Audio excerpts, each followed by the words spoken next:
Remue ménage. Remue ménage.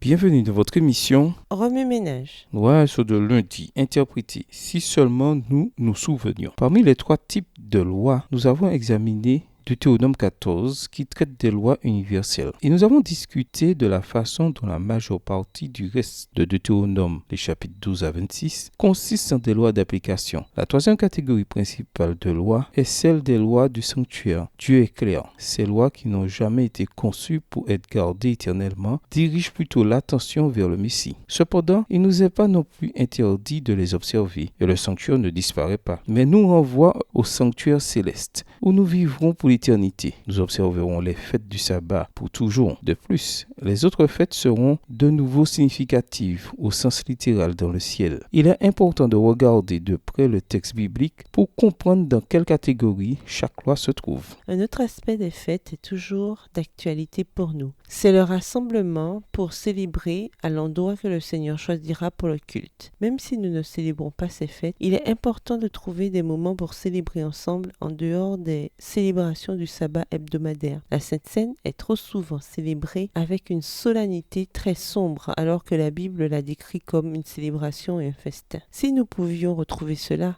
nous aiderait à nous rappeler que Dieu désire que nous nous réjouissions ensemble avec lui et les uns avec les autres. Malheureusement, les Israélites oublièrent aussi ces moments de célébration si importants. Ils n'observaient les fêtes que de manière sporadique. Et pourtant, lorsqu'ils le faisaient, des choses étonnantes se produisaient. Ils se repentaient et des réformes prenaient place. Lorsqu'Ézéchias consacra de nouveau le temple après qu'Ahaz l'eut profané, il demanda une célébration de la Pâque. Hélas, la plupart des Israélites se moquèrent des messagers et ne vinrent pas. Cependant, ceux qui s'y présentèrent célébrèrent une semaine supplémentaire parce qu'ils débordaient de joie et de reconnaissance envers Dieu. Cette fête n'avait pas été célébrée depuis l'époque de Salomon. 2 Chroniques 30. Lorsque Josias trouva le livre du Deutéronome, du roi 23, et le lut, il déchira ses vêtements et comprit la nécessité de se repentir. 2 Chroniques 34. Il ordonna qu'on célèbre la Pâque cette fois-ci avec la participation de tout Israël et Juda, de tous les prêtres et les Lévites. L'auteur de 2 Chroniques observe qu'elle n'avait pas été célébrée de la sorte depuis l'époque des juges. Rien d'étonnant, alors à ce que le peuple ait oublié Dieu et adoré d'autres dieux. Lorsque les Israélites revinrent de l'exil, Esdras leur lut le Deutéronome et les aida à comprendre la parole de Dieu. Ils pleurèrent et se repentirent.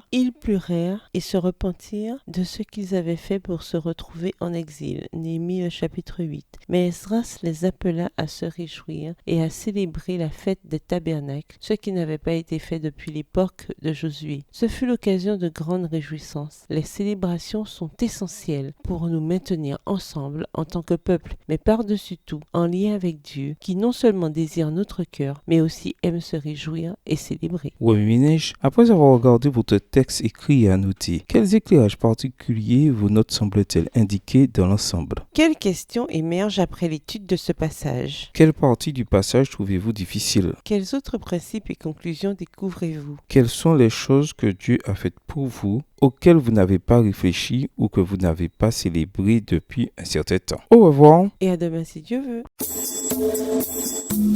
Remue ménage. Remue ménage.